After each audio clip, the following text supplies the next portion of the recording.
Hi everybody, Mr. Wise here. We're back in my kitchen for another Science of Music. I want to start today with a little bit of a magic trick. I've got my bell kit here. Sometimes I call it a xylophone, but technically a xylophone is made out of wood. This is a bell kit, or you could even call it a glockenspiel.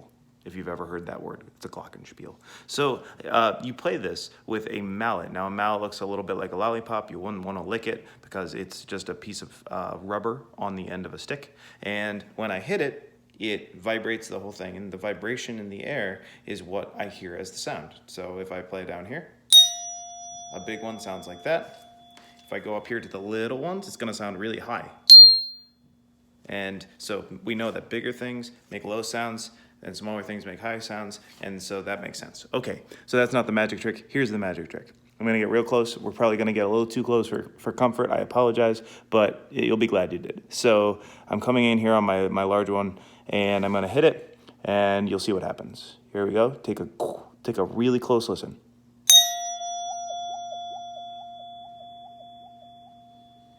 Listen one more time. I'm gonna play it a little louder with two different notes at the same time.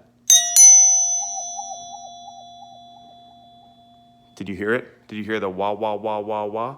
Well, if you could, then you just heard sound waves. And so what's happening is the sound is coming from my bell kit here. And when you hit a metal instrument like this, it tends to make a pretty pure sound. Like it's just a very clear, direct sound.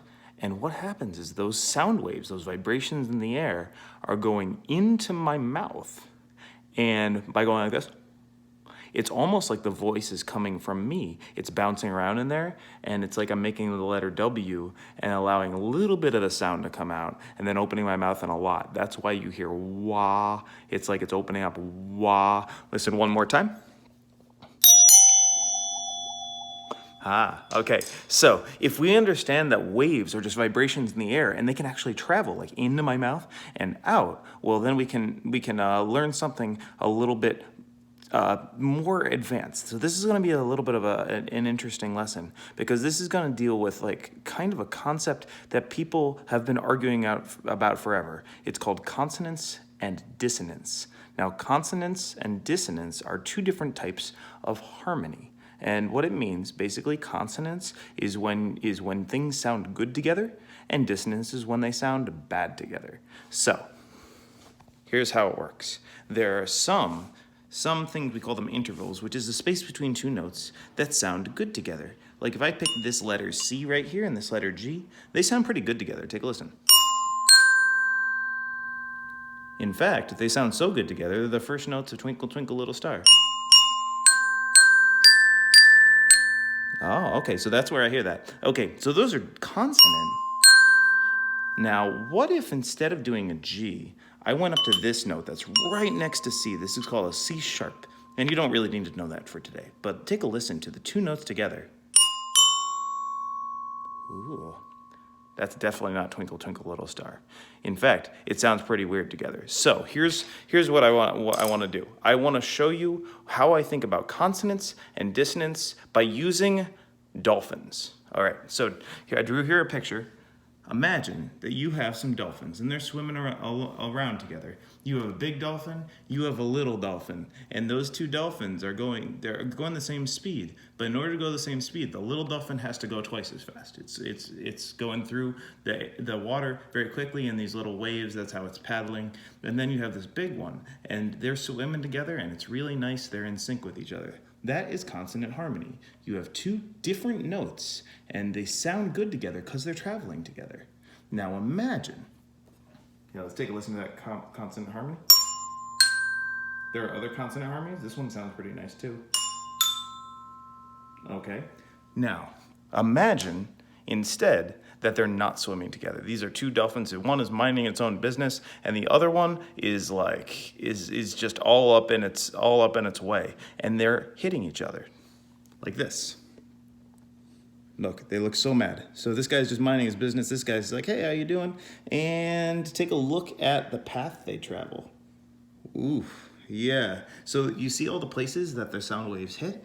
Well, that right there is what makes two notes when they're played together sound really, really not so good. So if the two notes are actually hitting each other, you will notice that it doesn't sound good together. And I want to show you on my piano, which is across the room here, what that sounds like when I play it on a low instrument. Because when I play it on a low instrument, meaning I can play down at the very lowest notes that the ear can hear, check out what happens. So imagine I've got that C again. This is on my piano. And I put it right next to my C sharp. This is just like my bell kit, except it doesn't have the letters. This is C sharp. Now take a listen to the two of them played together.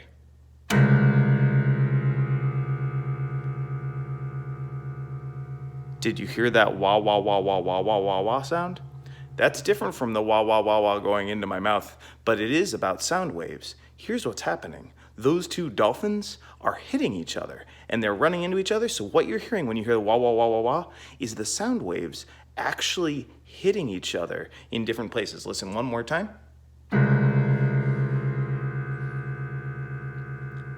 And now listen to that consonant harmony. I'm gonna pick the C and the G.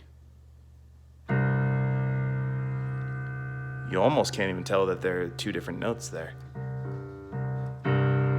Versus. Oh.